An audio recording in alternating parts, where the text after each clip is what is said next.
misy fivavahana anankiray ty tsika moa rehefa mivavaka dia mangataka amin'ny any ambony any ambony tsy tahoasa any nefa misy karazana fivavahana koa izay eto tany eto ihany nefa misy olona ambonimbony any izay manadino an'izay aty ambanimbany aty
Mijapuka mahamay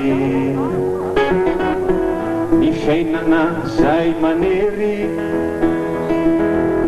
Ny valimbavaka azonay Dia ny maharita fery Asa manadino anay Nareo zay any ambony any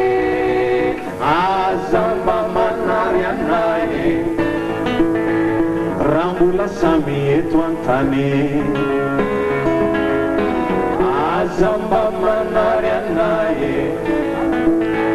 Raha mbola samy olona ihany